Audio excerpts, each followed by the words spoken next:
NOMID, Neonatal Onset Multisystem Inflammatory Disease. What is NOMID? What causes it? NOMID stands for Neonatal Onset Multisystem Inflammatory Disease, also known as chronic infantile neurologic cutaneous articular. NOMID is present from birth, caused by mutations in the NLRP3 gene as well as the CIASI gene.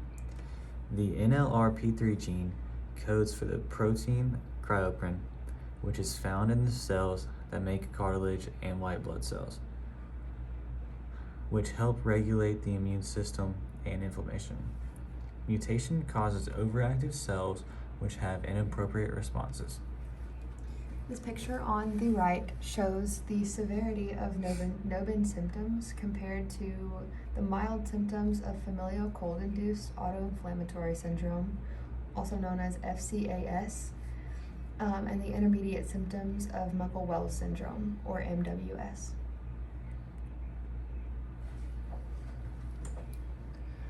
Signs and symptoms. Common symptoms include skin rash and fever. Others include chronic meningitis, increased intracranial pressure, seizures, enlargement of liver and spleen, joint inflammation, cartilage overgrowth, shorter stature, shortening of the arms and legs, protruding eyes, hearing loss, and abnormal lab values including protein amyloid A, C-reactive protein, erythrocyte sedimentation rate, all of which detect inflammation. These pictures on the left, the two on the top, show a neonate that was born at full term. After 7 hours after delivery, she started developing the urticaria rash you can see here on the left, which is common with NOMID, as well as the arthritis that started to develop in her fingers, shown on the right. The bottom picture is a boy who suffered from NOMID, who experiences joint inflammation, especially in his right knee and his right ankle. That arrow, the white arrow pointing to his right ankle, shows where he had bone marrow tap. NOMID comes with a symptom or severity and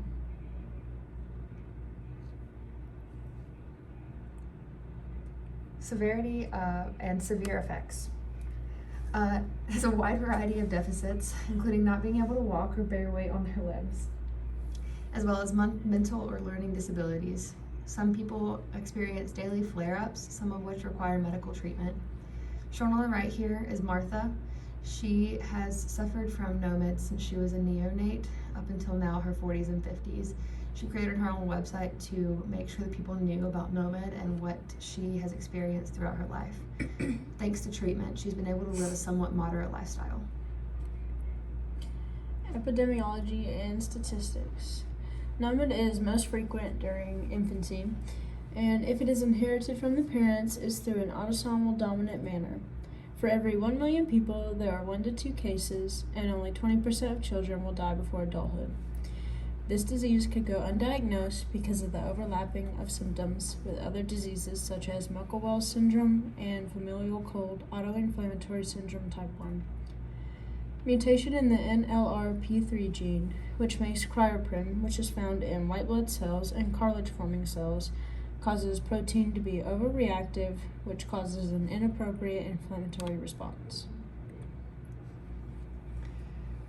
In this PowerPoint, we will explore 3 treatments of NOMID, all 3 of which are FDA approved. The first one is rilonacept. It was FDA approved in February of 2008 for treatment of cryopyrin-assisted periodic syndromes, also known as CAPS. It's a dimeric fusion protein consisting of ligand-binding domains of the extracellular portions of the interleukin-1 receptor and blocks interleukin-1 alpha signaling and results in reduction of inflammatory process.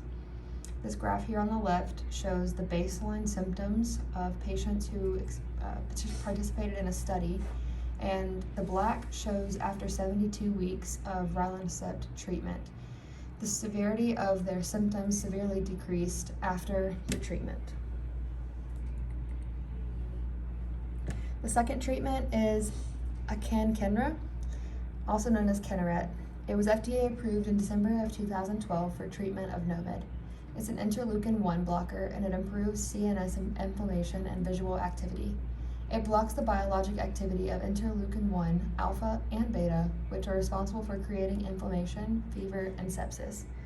This picture on the right shows the symptoms before treatment, and on the right side shows it after treatment. It severely decreases the severity of the symptoms that they experience. This video here is just more explanation.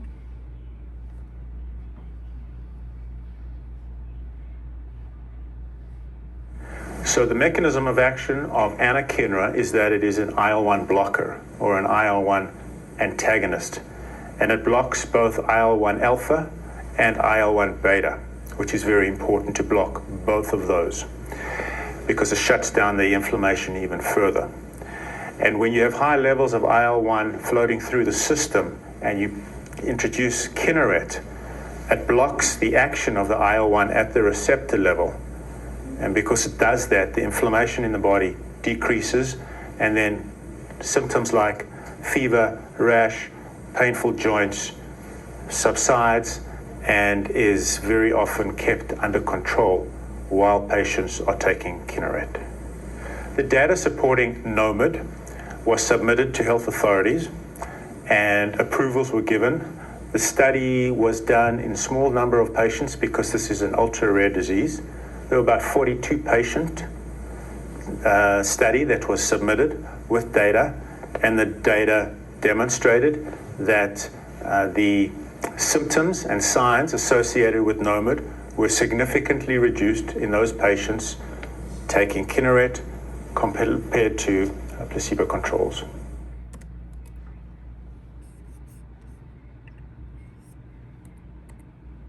The third and final treatment that we will review today is canakinumab, also known as Ilaris. It was FDA approved in 2009 for adults and children with familial cold autoinflammatory syndrome, also known as FCAS, and Muckle-Wells syndrome, or MWS. It is a monoclonal antibody to interleukin beta 1.